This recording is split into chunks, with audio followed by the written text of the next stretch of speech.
Guys, Harry here from TechMediaFusion.com. Thanks very much for joining us. This video isn't a planned video.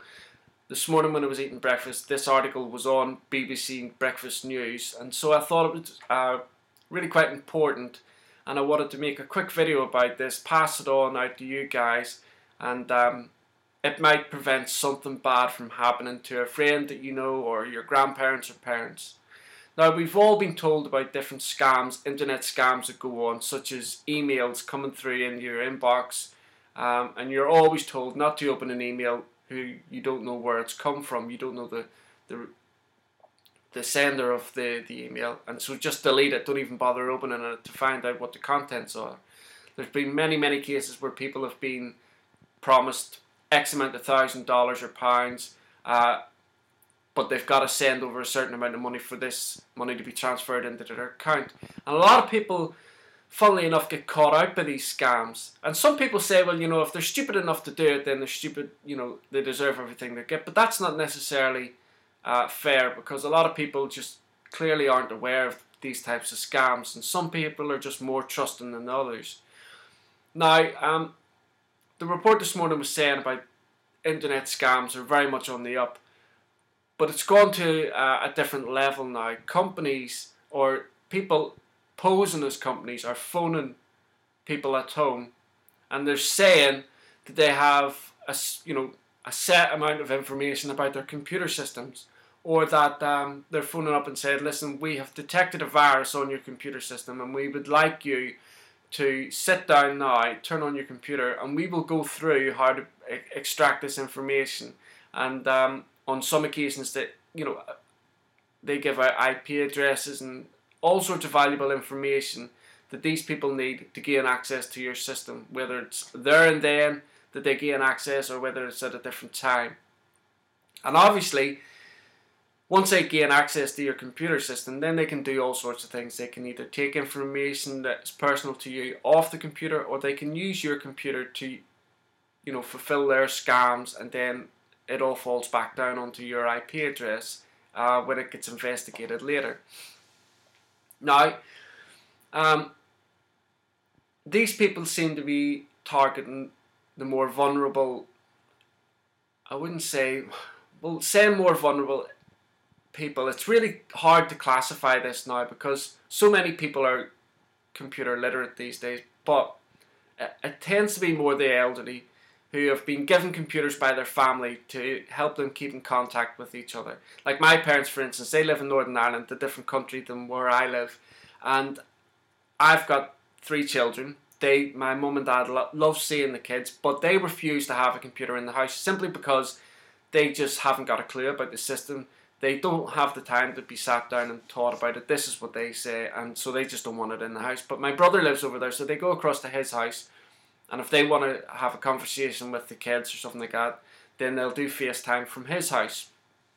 But I know a lot of friends of mine that have set up computers for their parents so that they can keep in contact with each other. And basically all they do is, and quite rightfully so, they just say, right, here's the computer, this is what you need to do in order to keep in contact with us, and that's it. And that's all the computers are really used for in certain cases. And those people are the very people that these scammers are targeting. And these are the people that are very vulnerable to these types of attacks. Now, companies such as Google and Microsoft and Facebook, they seem to be coming together and trying to clamp down on these types of things. And they're working with companies like PayPal. Now, PayPal is another company that gets attacked by these scams on a regular basis.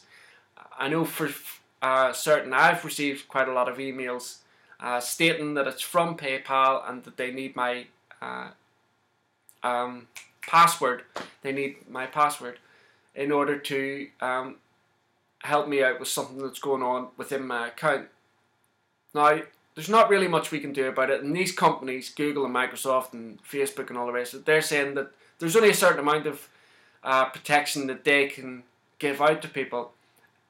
Ultimately, it's down to the user to use their discretion. So then, it's down to us, people who are computer literate, and people who really know what's going on and keep in contact with what's going on within the tech world, then it falls down to us to make sure that your parents or your grandparents or your next door neighbour who perhaps has a computer and uses it to keep in contact with their family, that they understand this. And basically all they need to be told is pretty much the same as the emails. You know, don't open an email who you don't know what's from.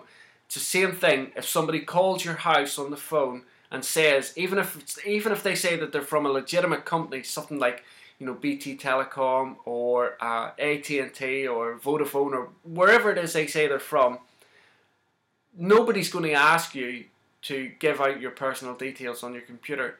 And so long as people know this, so long as people are aware of the fact that none of these companies are going to ask for your personal details, your passwords, that type of thing, then if they're asked these questions on the phone, then they can end the conversation. Or in some cases, people are being asked to, you know, try and whittle out as much information from these people as they can. But that's taking it a stage further. That perhaps for people that are you know, computer literate to be able to do. But that's really it, guys. You know, these types of scams are costing millions and millions of pounds or dollars in damages every year. And so obviously to clamp down on these types of people is pretty important. But it's not just a case of a monetary problem. You know, it's an invasion of people's privacies, and it knocks a lot of people's confidence, and then some people will refuse then to go on the computer, and then they lose contact with their families, and there is a big circle at this, and it's a vicious circle, and a lot of people do get hurt by it, not just, like I say, through a monetary value, but more from a personal value. Anyway, guys, that's it. Thanks very much for watching this video. Don't forget you can follow me on Twitter and Facebook, Google+. All the links to those are at techmediafusion.com. If you click on the Tech Media Fusion banner just above the video here, you will be able to go across to the website.